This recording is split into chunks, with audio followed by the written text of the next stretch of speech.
This raised bed garden has worked great for years, but there's a problem: tree roots. Over time, they have completely invaded the garden bed, and every year our plant growth and our harvest has gotten worse.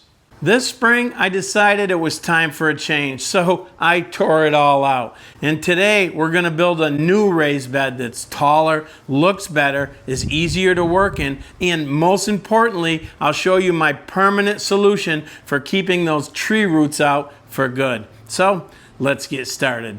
I'm planning to build the raised bed planter with 2x4 pressure-treated lumber and galvanized metal roofing.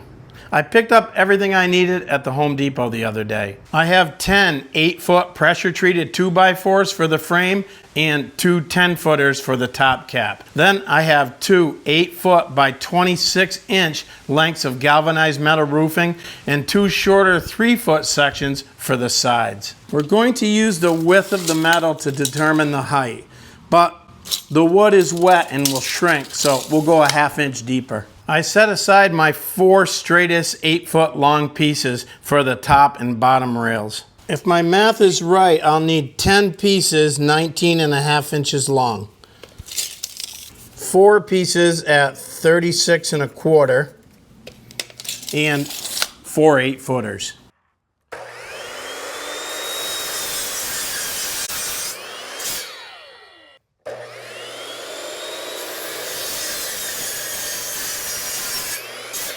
My saw blade seems to be a little bit dull here, but we'll make it work.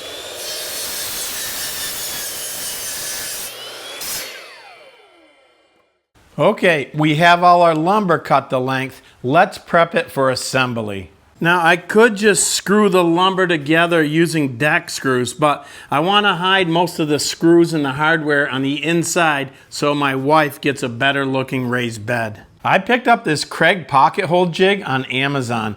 There were several options, but I chose to go with one of the least expensive kits. It comes with the jig, the drill bit, the driver bit, and some screws, and a clamp to hold everything in place. I've never used a pocket hole jig before, but how hard can it be? To help you out, I've linked this kit and all the other tools I'm using today down in the video description or at the QR code here on the screen if you're watching from TV.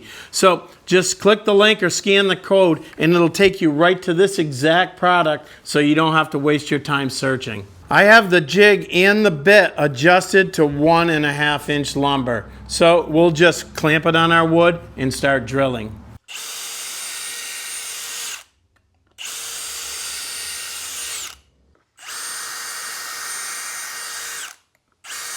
This jig is super easy to use and the holes are lined up perfectly and at the right angle.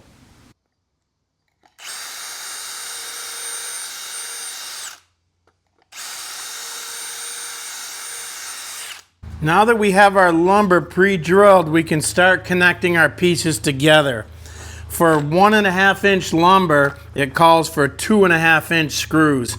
And this is treated lumber, so I bought the correct screws for the job. We'll use the included driver bit and start putting the sides together. I'll use this clamp to help hold everything together since I'm just building this on my garage floor.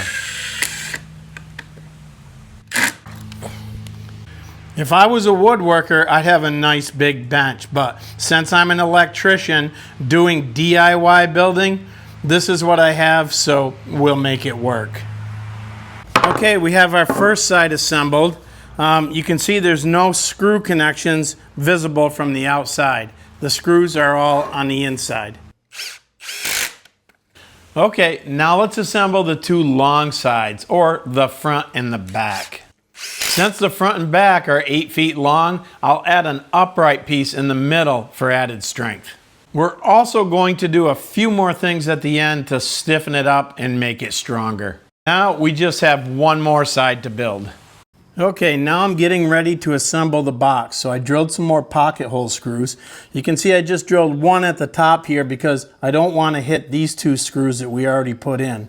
Then I have 2 here, and 1 on the bottom for the same reason. So let's throw those in and get this first side connected.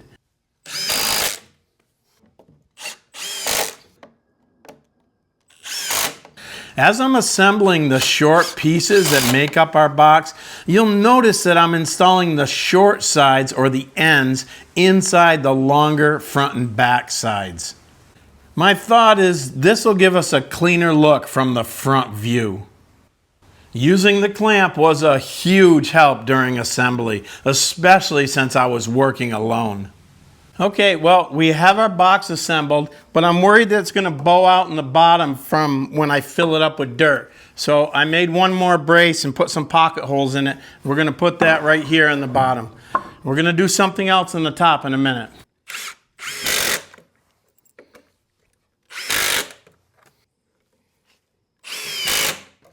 Okay, the inside dimension of my box is 93 inches. So we're going to cut our long pieces of metal at 92.5. That'll give us a 1/4 inch on each side so we won't have any trouble getting the metal in. And it doesn't have to be perfect because it's going to be full of dirt. My camera battery died when I was cutting and securing the metal. I'll show you what I did in a minute. We used metal roofing screws to secure it to our wooden frame. The screws I use have a hex head and a little rubber gasket to make it a watertight connection. I bought the ones with the sharp tip rather than the self-tapping type. You don't have to pre-drill holes with these. They'll just poke right through the metal. Well, the metal's all in and it looks pretty nice, but there's a couple of more things that I still want to do. I'm adding a 2x4 top cap here to serve a few purposes. It rounds out the nice picture frame look, hides the sharp metal edges, and it adds a ton of support. Laying the lumber flat over the upright studs creates a strong back effect, which is exactly what we need to keep the walls from bowing out under the weight of the soil. Well, the box is done, but like I mentioned earlier, I have a tree root problem. My plan to solve that may be overkill, but I think it'll work and it'll look really nice in the end. The first thing I did was dig out about 6 inches of soil and cut out all the tree roots. Then I put down a layer of heavy-duty weed barrier, but this alone will not stop tree roots. I had a load of stone left over from another project, so I used that to backfill the hole and I packed it down with the tractor. But I had something else in mind as well. This alone would probably have worked, but I was given these paver stones from a demo job a few years ago, so I put some of them to use. I ended up adding 2 layers of paver stones for the looks, added height, and to guarantee that no tree roots ever make it into the bed. I know it is overkill, but I think it looks really nice. So now I have the bed in place, but I added a layer of heavy-duty weed block on the bottom to keep dirt from spilling out along the edges. I cut in some holes away from the edges just to make sure I get drainage in case the weed block gets silted in. The new bed is finished and my wife loves it. She planted 3 varieties of hot peppers yesterday and I think they'll do really well without the tree root competition. I'm really happy with the way this turned out. It's taller, easier to work in, looks much cleaner, and the foundation underneath should keep those tree roots from ever coming back. Well, that was a really fun build and I hope you enjoyed it as much as I did. Remember, all the tools and equipment I used are linked down in the video description or at the QR code right here on the screen. I'll let YouTube recommend a video right here for you to watch next.